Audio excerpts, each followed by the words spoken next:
Tee Garnett has been appointed Executive Lead and Strategic Advisor, Equity, Diversity, and Inclusion at the Hospital for Sick Children. With over 2 decades of experience working in the EDI and human rights space, Tee was a 2020 recipient of the John C. Holland Business Professional Achievement Award. They started their career as a child and youth worker and bring a child-focused and student development practice to their work at Sick Kids. A PhD candidate, Tee earned their master's at York University.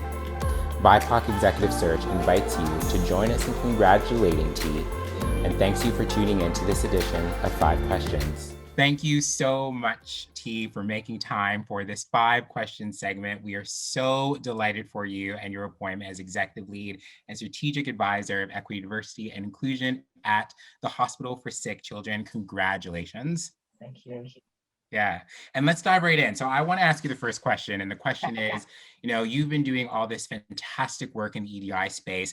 Talk to us about what inspired you to pursue a career in equity, diversity, and inclusion work.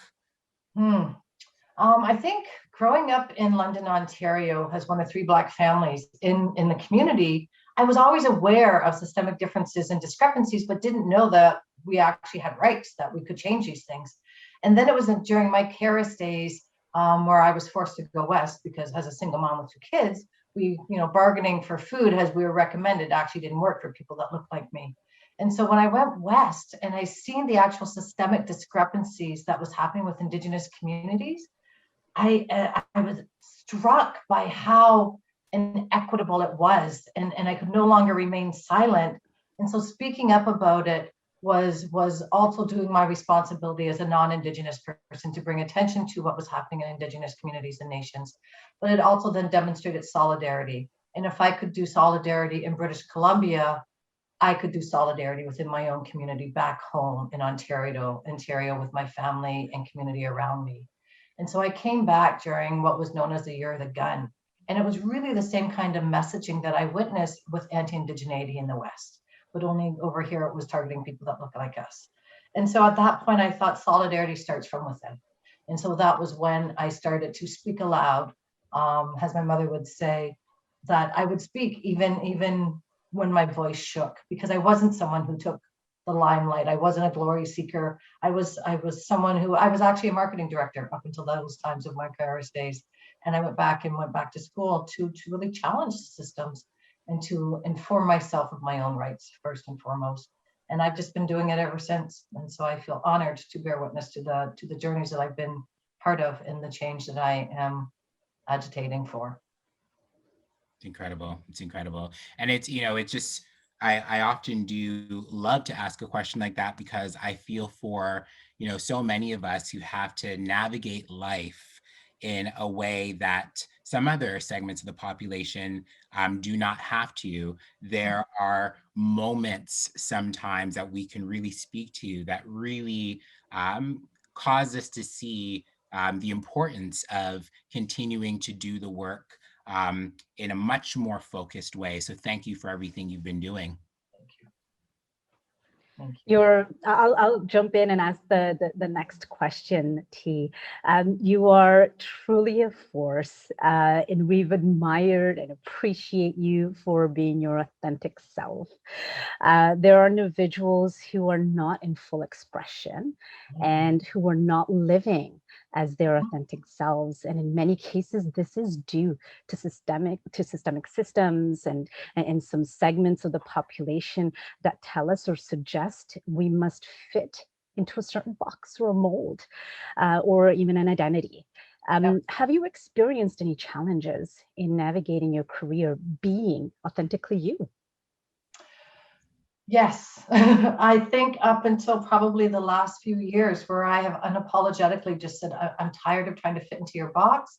I'm tired of erasing parts of myself, edges or curves, if you will, to be defined by how society is deciding who I am. Being in my mid-50s in this generation, not only, looking at my children and my grandchildren now who are unapologetically who they are and finding courage in themselves to do that, where growing up and having to be forced assimilation to fit in for survival, I think is a different conversation that that we're no longer having these ways, that we're not doing forced assimilation. There's only one way to be in this society. And so I think, being in management was, how Black could I be? Being in my own community, how gay could I be? How non-binary am I allowed to actually exist within my own identity? And a lot of that came from my own introspection. Who am I? Who am I without the voices that told me who I was? Who am I without the gender that has defined my appropriate acceptable behaviors and styles, if you will? And who would you be without all of these social categorizations? And so really it was spending the time within myself and then loving upon myself without apologies to be who I was, because I knew who I was being erased anyways. So I might as well just be my full sense of self out loud, unapologetically, because at least I could look myself in the mirror every day in my children and say, you are perfect in who you are. There's no wrong way to be yourselves, and give myself my own permission to do the same things, because the world will tell us anyways. So if we don't love ourselves and who we are in all of our uniqueness, we're never going to get that external approval. So we might as well start with ourselves, with our families, and our own community. And so I continue to try and be all of my full sense of selves in all of the unique ways without finding one way to be that way. Every conversation that we had with you throughout the recruitment process was a gift.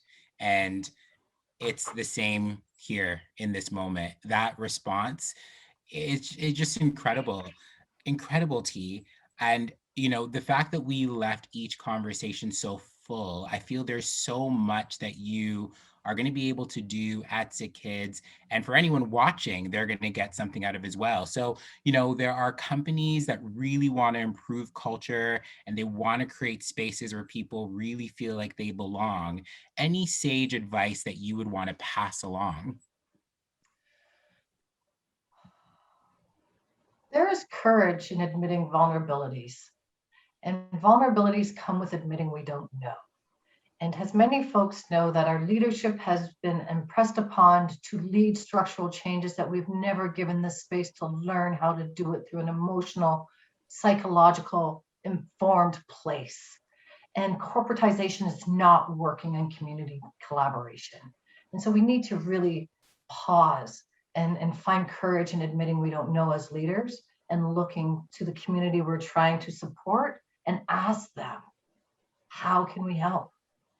We don't know. Admit we don't know, and find the confidence in being uncomfortable in that lack of awareness, and demonstrate that to other leaders, the courage it takes to do something outside of the box, to make uncharted territories. And so part of, I guess, my advice is be patient with ourselves, be kind, be realistic. Someone asked me how long it was going to take me to eradicate racism, and I was like, wow, when we eradicate all the other isms, right? And so looking at how each one is interdependent and being prepared to revisit, put your agendas to the side and engage in authentic conversation. Get to know the people you're doing the work with. Who are they? Because we're literally changing the world right now, and we should know who we're doing it with. Amazing, amazing. And now you're part of the senior management team at Sick Kids, a globally recognized brand that continues to positively impact the lives of young people and their families. Can you raise one or two ways that you see yourself and your portfolio driving further impact? One of the big things I'm really struck by is creating authentic bridges and collaborations between communities. We often are like, well, we need data. We need data. Who's not there? We know who's not there, right? And so let's just look around the communities and find out where they're at and build bridges to them, as opposed to asking them to always come to our territory. Come into our playground. Let's go to someone else's playground for a change. And so I think part of that is looking at the barriers to women in science and Black community members in the medical sector as doctors, right? And researchers and scientists, and really building authentic, safe spaces to engage in that, not in medical school, but let's start in secondary school. Let's start planting the seeds that Black community members, Indigenous nations can be doctors. I remember seeing I don't know what they're called, a social media post that said, I am Black woman doctor. And I thought, wow, right? We don't think of those three things in one body. We think of doctor in this very old-fashioned way. And so let's plant seeds in young people where they see themselves as doctors, as researchers and scientists. Let's plant seeds that anything is truly possible. I have a quote that says, I'm impossible, literally says, I'm possible, right? And so there is nothing that I can't do. And I believe that when it just hasn't been done. So when they said, you know, you'll never get this. And I was clear with Jason that I was never going to apply for this if BIPOC hadn't been part of this recruitment, because I would never have gotten this job. And we need to be honest about why those nevers even existed. And so I think it's about daring to leave our comfort zone into these places and creating the spaces like BIPOC has done to create this recruitment strategy and system and services and process that supports institutions to do structural change work that we have demanded but haven't actually supported them in doing. And so I think it's about daring to leave my own comfort zone, sitting at tables where I'm the only one, and just pausing folks to create space to have those uncomfortable conversations in a place of safety and empowerment. And so I think it's daring to go outside of your own comfort zone, daring to speak aloud even when your belly shakes, and always recognizing anything that you do that is different than what was done before is change. And celebrating those little moments of success, celebrating speaking today when you didn't speak aloud last week, celebrating meeting someone you don't know. We're in a virtual world. We have permission to go into other people's communities like we never have before. Use that as an opportunity to lean in and get to know other people, other communities, and other spaces. Dare to be yourself and dare to get to know others who we wouldn't know before. It's incredible. And there are people that are going to hang on to each word that you're saying, people that are looking for inspiration, that also want to see themselves in leadership positions for globally recognized brands. So if you were able to leave some more words of advice for those individuals that specifically want to see themselves in positions such as the one that you're in, or other leadership positions where their voice is heard at the most senior table, what advice would you want to include? Connect with other people in the roles. And if not, someone who reflects yourself and someone who reflects an equity seeker who is doing change work. And so I think connect with those people. And as leaders, we have a responsibility to reach back and support those who are coming up. And so let us not forget, with great power comes great responsibility, right? And it is my responsibility to reach back and continue to mentor. And so create the spaces where those opportunities exist. And so for the younger generations, reach up unapologetically, take up your space. Know that there's no wrong way to be who you are, and don't listen to the naysayers who said you can't do it. Because if we hadn't said that, none of us would have been having these conversations, right? And so there is nothing that we can't do. And that has been demonstrated. And now that we know our own history, we know that we are conquering. And I believe, I can't even remember who said it, but if it was the lions who were writing the stories of the hunt, the story would look very different than coming from the place of the hunters, right? And so we are writing our stories. Be your own superhero. Don't wait for someone else. They're not coming. They're waiting for you, right? And so just get it done, because it needs to be done.